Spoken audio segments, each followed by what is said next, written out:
Olá pessoal, tudo bom? A professora vai falar bem rapidamente, bem resumido, sobre a história do teatro no Brasil, tá? Lembre-se de fazer as anotações para que vocês possam utilizar nas atividades que serão aplicadas voltadas para esse tema. Acompanhe com a professora os slides. O início da história do teatro no Brasil tem como referência a expedições teatrais idealizadas por padres jesuítas durante o século XVI. O nome de grande importância para a origem do teatro brasileiro foi o padre José de Anchieta, considerado o primeiro dramaturgo no país, como vocês podem observar nesse slide. Então, essa linguagem artística ela ganha novas características, tá? Por que novas características? Porque ela atendia os interesses da aristocracia e, obviamente, posteriormente, a uma parcela da população. A transformação do teatro brasileiro ele começou a surgir na metade do século XX, tá? Foi quando os teatros brasileiros verdadeiramente tornaram-se teatros brasileiros nacionais. Então, vem a pergunta aí, como surgiu o teatro no Brasil? Obviamente, chegaram pelos portugueses. Quando eles chegaram no nosso país, eles observaram, né, que havia um povo nativo, que no caso eram os indígenas, e eles tinham que dominar o lugar e os povos indígenas. Então, eles fizeram o quê? Eles pegaram o teatro, né, com o objetivo do quê? De converter a população indígena ao cristianismo. E os religiosos também utilizaram o teatro como um instrumento de doutrinação. Por isso acabou sendo chamado teatro de catequese. O formato teatral foi para quê? Para facilitar a apresentação das ideias cristãs trazidas pelos portugueses, como vocês podem observar nesse slide aí, tá? Temos também as características, que são essas 4 características aí, a preocupação em transmitir ensinamentos católicos em relação ao teatro de catequese, tá, gente? A valorização do propósito bíblico em detrimento da expressão artística, locais de apresentações acessíveis, como escolas, espaço público de lazer e ruas, e mistura de elementos de cultura indígena com música e dança. Bom, no século seguinte, abordando esse mesmo tema religioso, o teatro ele foi mesclado com as festas populares. Então, as pessoas, a população, elas faziam parte do teatro, como nós temos conhecimento até hoje, a ensinação de Via Crucis. Tá?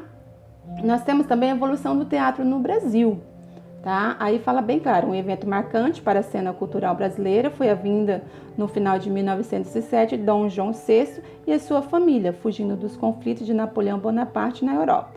Então, quando Dom João VI ele veio, ele trouxe consigo diversos artistas plásticos, a música, a dança e o teatro, tá? Que o objetivo era o quê?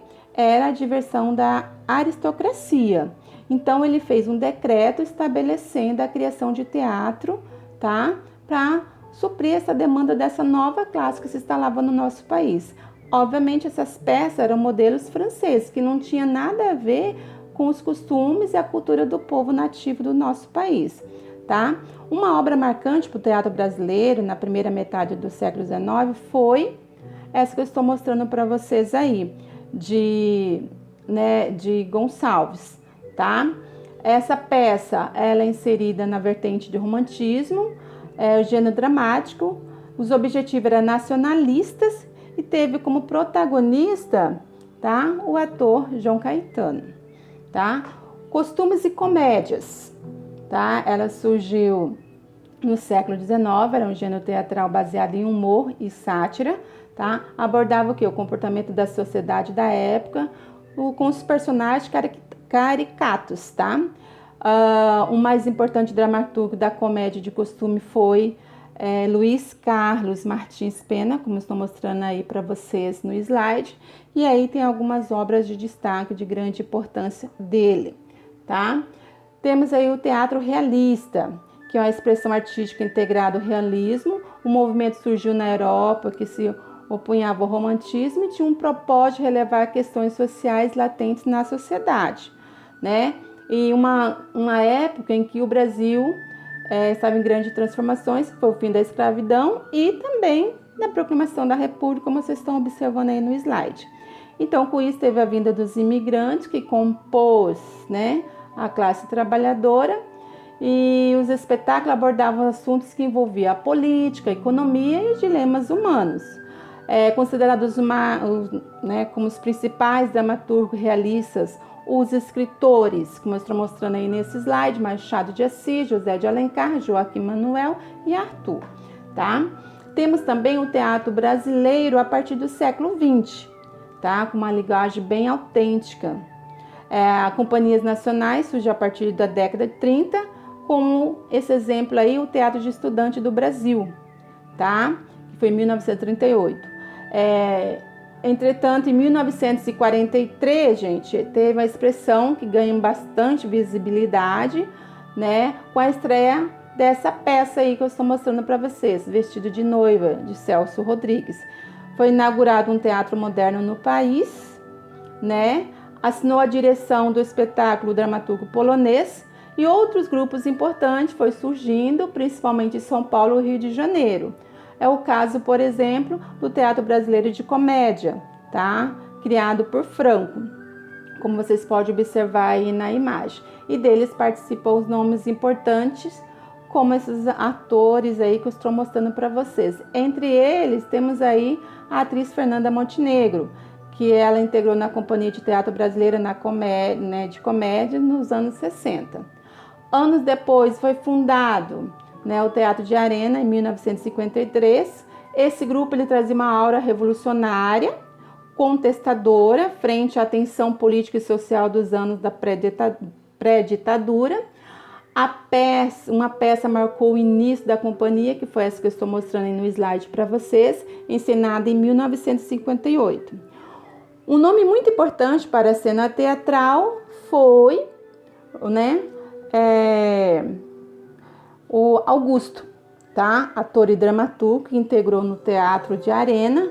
Ele idealizou um método de ensino, como vocês estão observando aí, que era o teatro oprimido. A intenção era de tornar uma linguagem mais democrática e acessível, e durante anos em que ocorreu a ditadura militar, entre 1964 e 1985, que eu creio que vocês já viram um pouquinho em história, a linguagem teatral ela sofreu perseguição e censura. Não só a linguagem teatral, mas também as outras manifestações artísticas, principalmente, gente, nos anos 60 e 70. Portanto, alguns atores e dramaturgos, eles tiveram até mesmo de deixar o país, ou, né, conseguiram realizar suas montagens de espetáculos anos depois, bem depois. Mas o teatro brasileiro, ele conquistou um lugar de grande destaque na cena cultural do nosso país, tá? Ele sendo também conhecido internacionalmente. E hoje em dia, gente, há ainda diversos grupos que se dedicam ao estudo da expressão, tanto de companhias experimentais quanto de comerciais. E ainda a montagem de espetáculos em outros países, como as grandes companhias, grandes grupos, né, teatrais e musicais, por exemplo. Bom, esse foi o nosso resumo, foi bem rápido. Qualquer dúvida, retoma o conteúdo e não esqueça de fazer anotações. Obrigado pela atenção.